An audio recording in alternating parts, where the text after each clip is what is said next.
이번 수요 인문학 시간에는 수부타이에 대해서 알아보려고 합니다. 이 몽골 제국은 어떻게 유럽을 단시간에 제패했는지 분명히 어떤 전략이 있을 거란 말이죠. 그래서 그때 썼던 전략이랑 그 전략을 가지고 또 우리 주식판에서는 그 전략들이 횡행하고 있는 것들, 그리고 그것들이 우리가 속고 있는 것, 그래서 왜 여러분이 작전주랑 테마주를 하면 안 되는지, 그거에 대해서 어떤 기업의 사례를 설명해 드리려고 합니다. 그러면 한번 알아보도록 하죠. BBC에서 선정한 세계 1위 명장은요, 수부타이라는 명장이에요. 그 몽골의 징기스칸이라고 생각을 할 수 있었는데, 징기스칸이 아니라 오히려 그 밑에 있던 수부타이가 세계적인 명장 1위입니다. 저는 솔직히 이순신 장군인 줄 알았는데 아니더라고요. 뭐 BBC에서 그런지 모르겠지만 어쨌든 얼마나 훌륭한 사람인지 한번 보도록 하시죠. 수부타이는 이제 형 따라서 징기스칸을 섬기게 됐고, 이제 징기스칸이 몽골 제국을 통일하는데 혁혁한 공을 이뤘습니다. 몽골을 통일하고 난 이제 징기스칸이 금나라를 칠까 하고 좀 준비를 하고 있었어요. 그러던 차에 서쪽의 이슬람도 되게 강력한 제국을 구축하고 있었죠. 그래서 이슬람에다가 떤 화친 외교를 맺기 위해서 사절단을 보냈더니 이쪽에 알라우딘 무함마드가 사절단을 처형해 버립니다. 그것도 굉장히 좀 잔인하게, 그렇게 하는 바람에 징기스칸 뚜껑이 열리죠. 그래서 자신의 최정예 장군들을 다 보냅니다. 거기 쓸어 이래 버리죠. 그래가지고 이제는 금나라를 치러 가는 게 아니라 이제 서쪽으로 유럽을 향해 가게 됩니다. 이슬람이 군대가 40만 병력이에요. 40만 병력. 뭐 그 당시 때 뭐 코끼리 부대도 있고 10만 명의 병력으로 이제 쫙 가는데, 그때 최고의 명장들을 다 데려가요. 뭐 이제 제베도 있었고 수부타이도 있었고 뭐 이제 주치 차카타이 뭐 다 있었는데, 이제 그래서 호라즘 정벌을 징기스칸이랑 이제 함께 넘어갑니다. 이제 그러면서 이때 이제 완전히 격파를 시켜버리죠. 완전히 이제 격파를 시키고 나서 이제 그 누가 이슬람을 이길 거라 생각했는데 그냥 그걸 다 이겨버리고 나서 이제 지도에서 지운다라고 생각하면 될 것 같아요. 딱 2년 만에 걸렸어요. 그런데 이제 그 무함마드가 도망을 가니까 이제 너무 깊숙이 쫓아갈 수는 없잖아요. 그래서 징기스칸은 다시 돌아가고 수부타이한테 이제 이러죠. 제베랑 수부타이한테 2만 명 주면서 야 끝까지 쫓아가 이래가지고 이들이 쫓아가면서 하는데, 몽골 기병의 특별한 전략이 뭐냐면 다 가는 지역마다 몰살을 시켜버려요. 완전 지도를 지워버린다는 말이 맞겠죠. 싹싹 몰살을 하면서 초토화 전략을 가면서 계속 쫓아갑니다.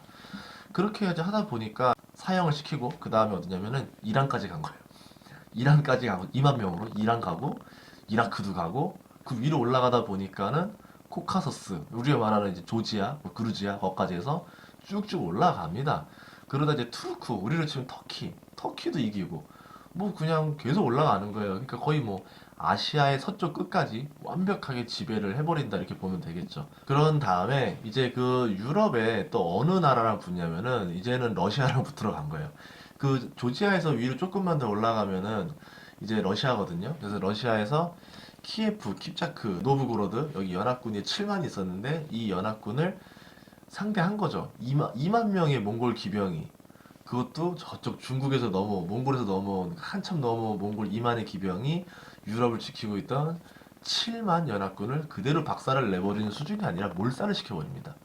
몰살을 시켜가지고 이제 우크라이나 여기까지 진출을 해버리고 키예프에서 또 4만 명을 또 초토화시켜요. 이때 이게 이제 칼가강 전투라는 건데, 이런 식으로 넘어가서 여기를 초토화시키는 전략, 이렇게 되는 게 전략이었었습니다.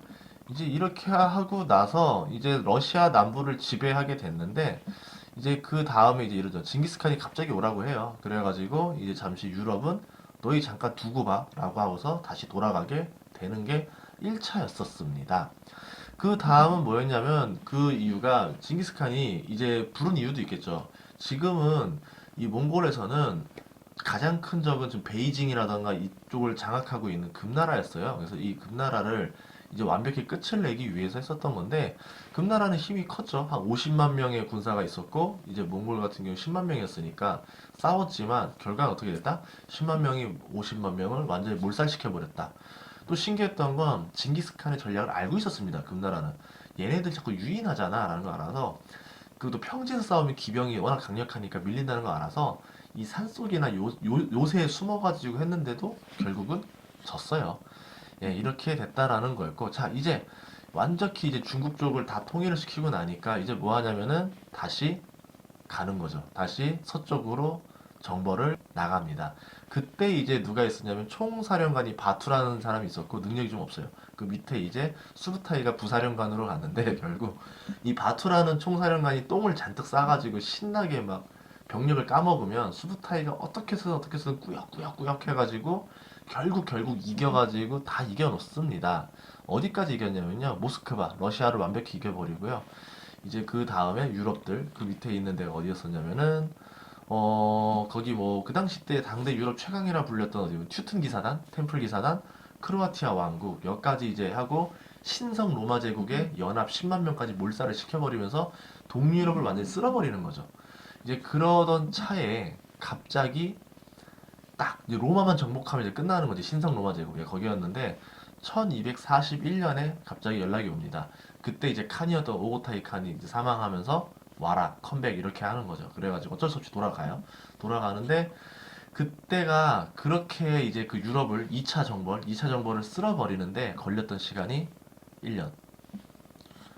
그러니까 이제 엄청난 빠른 속도로 유럽을 완전히 격파하고 돌아다녔다. 이렇게 볼 수 있겠죠. 만약에 오고타이가 죽지 않고 조금만 더 수부타이에게 시간을 줬더라면 정말 유럽을 아주 제패하지 않았을까? 그런 생각이 듭니다.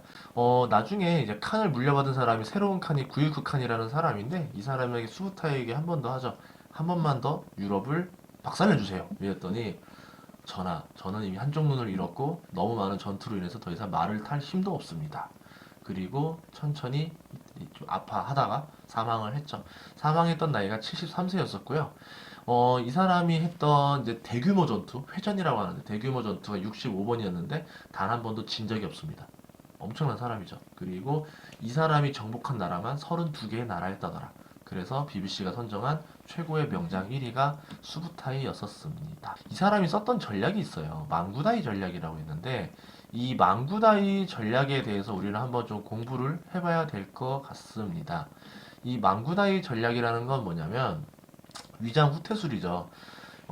이렇게 몽골 기병들이 전투를 할 때 처음에 그냥 들이받아요. 그리고 형편없이 싸웁니다. 그러면서 도망가요. 이 도망가는데 그냥 너무 티나게 도망가면은 이 유럽 본대가 쟤네들 나를 함정으로 끌어들이는구나 하면서 안 따라가겠죠. 그런데 얘네들이 정말 자기네 병사들을 죽어가면서 누가 봐도 피해를 받아가는 것처럼 보이면서 도망을 갑니다. 그러니까 이 유럽 본대는 당연히 얘네들 진짜 졌구나 라고 싸워보니까 왜 이렇게 못 싸워? 라고 하니까 이런 생각이 드는 거죠. 이때 내가 좀 공적을 세워야겠다. 얘네들 빨리 이제 이럴 때 공적을 세워야 돼. 승진을 할 거 아니야? 이러면서 이 사람들의 탐욕을 불러일으키게 합니다. 탐욕. 그러고서 뭘 하냐면 도망가면서 자꾸 이제 조금씩 막 귀중품들 뭐 군사용품들 아니면은 뭐 어떤 수급들 이런 것들을 주면서 계속 얘네들 내부에서 욕심을 나게 하는 거예요. 살짝 욕심 나게 계속. 그러면 계속 쫓아오겠죠. 또 너무 빨리 도망가면은 안 쫓아오니까 거리를 약간씩 유지해 줍니다. 잡힐 듯. 그러면서 화살로 한 번씩 통통 쏘주면서 계속 자극을 하면서 도망가는 거죠. 그러니까 얘네들이 돌격했을 때 얻을 것도 많고 잡힐 것 같고 형편없으니까 돌격을 하죠. 병사를 남겨놓고 가는 게 아니라 그냥 전군 진격을 해버립니다. 그러니까 당연히 이렇게 하다가 후퇴를 하는데 어느 정도로 후퇴를 했냐면 예전에 한번 2041년 폴란드 쪽에서 레그니차 전투라는 게 있었어요. 이때는 며칠 동안 도주했냐면 6일 동안 도주했습니다. 그러면 이 당시 때 유럽 군대는 기사라 그래서 철갑옷을 입었었는데 얼마나 몸이 무겁겠어요. 6일 동안 달려갔다 생각해봐요. 엄청나게 지쳤겠죠. 그렇게 하면서 이제 본대가 있는 곳으로 유인을 하는 전략이죠. 이제 망구다이 전략 두 번째를 보면은 이제 어느 정도 유인을 하고 났다 그러면은 이제 갑자기 돌아섭니다. 그리고 몽골의 본대가 뒤집어 싸죠. 그러고서는 이제 괴멸시킵니다. 괴멸. 그럼 얘네들이 당연히 어느 정도 반격을 받다 보면은 후퇴를 할 거 아니에요. 후퇴를 하고 도망가면은 보통은 우리가 함정이 있을 거니까 쫓아가지 않는 게 어느 정도까지만 하고 쫓아가지 않는 게 보통 이제 정석인데 그러지 않고 끝까지 쫓아가서 괴멸을 시킵니다. 이미 6일 동안 달려와서 지친 애들이고 다시 도망가려면 자기 본진까지 6일 동안 달려가야 되잖아요. 그리고 군사를 남겨두지 않고 다 전병력이 뛰어나왔잖아요. 당연히 돌아가서 함정 같은 게 있을 리도 없고 완전히 괴멸을 시켜버리는 거죠.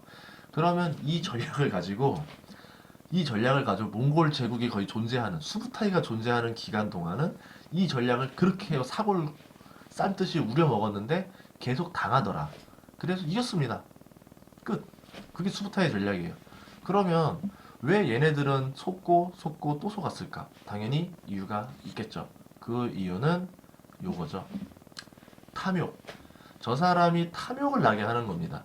내가 탐욕이 생기면 이제는 상대를 기만하고 내가 탐욕이 생기면 당연히 이 사람의 수급을 배워야겠다, 뭐야겠다면서 공적에 대한 관심이 생기는 거죠. 어차피 전쟁은 내가 이긴 것 같고 그럼 여기서 빨리 실적을 쌓아가지고 어떻게 해야 될 것 같은데 라고 하면서 사람이 욕심을 불러일으킨 다음에 함정으로 빠뜨리고 몰살을 시키는 전략을 썼다. 이런 전략은 삼국지에서도 많이 나왔었죠. 그러면 주식에서도 여러분의 탐욕을 불러일으키는 작전 세력들이 있습니다. 그래서 그거에 대한 이야기를 하나 하려고 해요. 시모텍이라는 기업이었어요. 최근엔 잡혔어요. 주범 중에 한 명이 잡히고 어느 정도 이제 그 피해자들이 보상금을 받아서 저도 좀 마음이 놓이긴 하는데 그 피해 보상금이 정말 일부분이라 역대 최악의 작전주라고 불릴 수 있는 주식인데요. 기업 사냥꾼의 모든 기법이 다 동원된 종합 악당 세트다. 이렇게 볼 수 있습니다. 이렇게 보시면 되는데 2009년에 인수를 해서 2010년에 전기차 발표를 한번 하고 잘 안 될 것 같으니까 이제 다음 작전을 준비하기 물량 매집을 한번 더 하고요. 그 다음에 이제 어느 정도 사람들을 개미를 꼬셔서 싹 다 사람들이 탐욕을 부리고 어느 정도 많이 들어왔을 때 물량을 다 털어버리면서 도망치는 전략. 이게 기본적인 작전주의 세력인데 여기는 그런 작전 세력의 기술을 더하기 아주 기업 자체를 송두리째 뽑아먹는 전략을 하면서 주주들이 회복할 수 없는 피해까지 만들어 버렸다. 작전주들은 전주랑 조폭이 있어요. 전주랑 조폭이 있어서 이렇게 어느 정도 돈과 힘으로 전략을 짜는 거고요. 여기에 뒤봐주는 어른들이 좀 있습니다. 뒤봐주는 어른들이 있어서 이렇게 좀 도와주고 있고요. 2009년 3월에 나무 이커티라는 어떤 페이퍼 컴퍼니를 만들어요. 5천만 원짜리 회사인데 그냥 요거 하나를 가지고 이제 시작을 하고 바지 사장이라 추정이 되는 대표 김 씨를 앉혀놓고서 시작을 하죠. 실소유주는 이제 김 씨랑 이 씨, 다른 사람들입니다. 2009년에 이제 7월 시모텍을 인수해가지고 그 당시 때 시모텍이 엄청난 기술력이 있는 기업이었었어요. 대한민국 대통령상도 받을 정도로 훌륭한 기업이었는데 2008년 그때 키코 우리로 화냈지 파생 상품을 들었다가 수많은 중소기업들이 다 몰살당했죠. 그 중에 이제 피해를 받은 기업 중에 하나입니다. 그래서 이 시모텍을 먹잇감으로 딱 잡아서 들어갔고요. 이때 인수 비용이 들지 않았습니다. 무자본 M&A라고 해서 불법에 가까운 M&A를 시작하죠. 어떻게 하느냐? 나는 돈이 없지만 저 기업을 인수해서 저 기업의 돈으로 저 기업 금고에 있는 돈을 빼내서 나중에 갚을 테니까 돈 좀 빌려줘 라고 하면서 사채업자에게 돈을 빌려서 인수를 한 다음에 회사 돈을 빼내가지고 사채업자한테 갚는 방식입니다. 횡령이라 부르죠. 그리고 2010년 3월 달에 전기차 사업이라는 걸 선포하는데 그 당시 때 전기차 사업이 선포가 해도 효과가 없었어요. 그 당시 때 분위기가 되게 안 좋았습니다. 사회 분위기가 유럽 위기도 되게 많았었고 유럽에서 나왔던 그 이제 전기차 문화, 전기차 이슈가 이제 등장했었었는데 이때는 타이밍이 안 좋았고 그때 또 어디였었냐면은 우리 그 시기였죠. 천안함 사건 시기이기도 하면서 반응이 없고 실패하다 보니까 4월에 신주 인수권 부사채 그 BW를 발행해서 150억을 발행해서 또 그 돈을 꿀꺽합니다. 2010년에는 제4 이동통신을 진출 선포한다라고 하죠. 소문을 6월 달부터 내면서 자기들은 이제 어떤 주식 매집을 좀 더 하죠. 세력 매집을 더 하고요. 그래서 주가가 2010년 8월에 2,500원에서 9,000원으로 올라갑니다. 3배가 넘게 올라갔죠. 그 다음에 2010년 7월에는 또 제이콤이라는 걸 인수하면서 굉장히 먹성 좋게 뭔가 확장하는 모습을 보여주죠. 그때 뭐 핑계는 좋았던 것 같아요. 4이동 통신을 해야 되니까 이런 기업, 기술력 있는 기업이 필요하다. 나 진짜로 인수할 생각이 있어. 라는 식으로 보여줬고 또 이 제이콤도 마찬가지로 무자본으로 인수를 하죠. 이 JNC 홀딩스라는 데를 또 하나 만들어낸 다음에 페이퍼 컴퍼니 다시 만든 다음에 이 제이콤의 현금 225억을 여기로 집어넣습니다.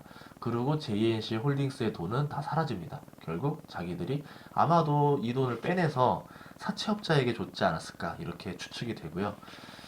2010년 8월에 동아제약이 이제 이 제이콤 원래 제이콤이랑 사돈 기업이었었어요. 그렇게 이제 있다가 제이콤이 이제 그 사채업자들한테 넘어가면서 이 사기꾼들한테 넘어가면서 전략 매각을 하죠. 그러면서 사유가 뭐라 했냐면 신뢰훼손이라는 이름을 던집니다. 이때 눈치를 챘어야죠.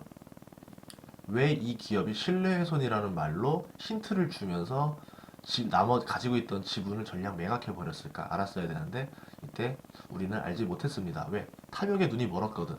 야 이거 함정이야 라고 알려준 거예요. 그래도 우리는 몰랐던 거죠. 그렇게 BW 발행하고 전환사채 발행하고 자꾸 뭘 하는데도 우리는 몰랐던 겁니다. 어쨌든 2010년 9월 28일 날 시모텍은 386억이라는 유상증자를 해버려요. 그리고 2010년 12월에는 제이콤이 350억의 전환사채를 또 발행해버려요. 이 정도쯤 됐으면 우리 눈치채야죠. 야 유상증자를 왜 이렇게 많이 해? 이 제이콤은 왜 갑자기 전환사채를 왜 발행해? 라고 해야 됐지만 우리는 또 거기에서 눈치를 채지 못합니다. 왜?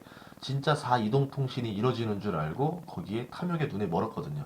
그렇게 되면은 이 회사가 제2의 SK텔레콤, KT, LG U+가 되는 줄 알고 2011년 1월에 시모텍 유상증자를 한 번 더 합니다. 287억 또 하는데 정말 어이가 없죠. 그런데 이제 이때 핑계는 뭐였냐면은 저축은행을 인수하겠다라는 핑계를 냈는데 왜 저축은행을 인수하려 했을까 생각했을 때 그때 몰랐죠. 왜 하려고 하는 거야? 근데 지금 생각해 보면은 정말 이것까지 삼켰으면은 정말 큰일 날 뻔했다 싶습니다. 이 친구들은 회사의 돈을 가지고 그대로 다 빼냈습니다. 그냥 현찰이 나오면 회사 돈 다 빼내는데 저축은행을 삼키면 어떤 일이 벌어질 거예요? 저축은행에 있는 고객의 예금을 다 가져갈라 했던 거였겠죠. 하지만 다행히도 실패를 합니다. 그리고 3월 달에 마무리를 이제 설거지를 하는데 제이콤 주식을 담보로 50억을 또 대출 받아요. 그렇게 하면서 시모텍이랑 제이콤에 있는 모든 돈을 싹 다 빼갑니다. 마무리죠. 2011년 3월 28일 2011년 3월 28일 대표이사가 자살을 합니다. 2011년 4월에 제이콤이 부도가 나고요. 이때 보니까 시모텍의 유상증자 대금 287억이 증발되어 있었고 제이콤의 대여금이 225억이 증발되어 있었고 제이콤의 당좌 자산인 658억이 증발되어 있었습니다. 아무도 그전까지는 알지 못했죠. 그러면 이들이 먹은 돈이 얼마냐? 봤더니 전환사채 75억, BW 150억, 현금 225억, 시모텍 386억, 제이콤 전환사채 350억, 시모텍 유상증자 287억, 제이콤 대출 50억, 시모텍 948억, 제이콤이 한 620억, 5억 정도? 그러니까 최소 이들이 합친 거는 1,500억 이상을 횡령하고 사라졌습니다. 왜? 대표이사가 자살을 했으니까 뭐 할 방법이 없는 거예요. 조사할 방법이 없는 거죠. 그래서 이 대표이사가 자살되면서 수사가 갑자기 멈추게 되고 굉장히 애를 먹게 됐고 이 두 회사는 현금이 탈탈 털린 상태로 사라지게 됐죠. 그 전까지 우리는 몰랐어요. 그냥 좋은 줄 알았죠. 다만 회계감사에서 거절 의견이 나오면서 이런 문제가 있다는 것을 알게 됐습니다. 대표이사 자살은 좀 의심가는데 직원들이 했었던 그 당시 때 신문 인터뷰를 봐보면은 어이없어 했습니다. 왜? 우리 대표님이 그렇게 할 사람이 아니다. 갑자기 그럴 사람이 아니다. 했었고 유서가 발견된 것도 아니었었고 그때 이제 그 자동차 안에서 번개탄을 했었는데 지금도 그 번개탄 자살은 굉장히 의심이 많이 가는 방법이죠. 이거가 자살이다 타살이다 되는 좀 약간 논란이 많은 방법 중에 하나가 그런 방법이었었습니다.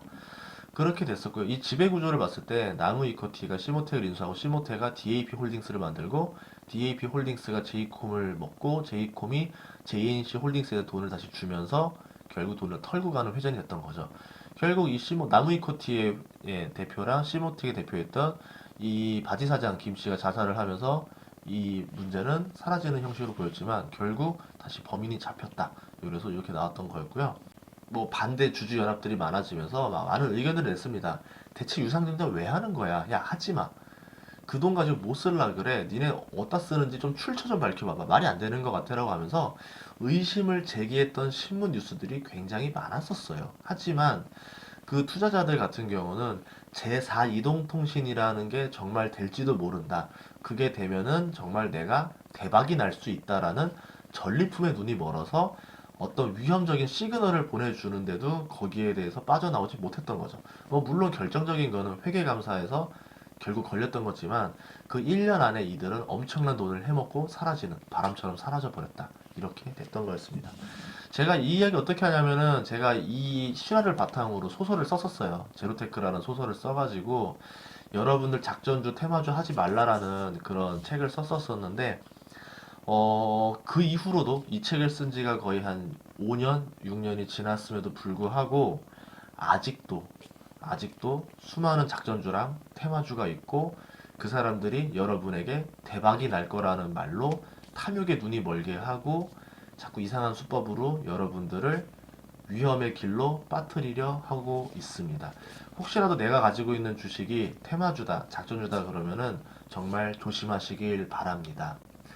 내가 대충 떨어지면 그때쯤 봐서 빠져나올 거야 라는 말을 많이 하는데 이미 내가 알 때쯤이 되면은 하한가라 그러고 점하한가라 그래요.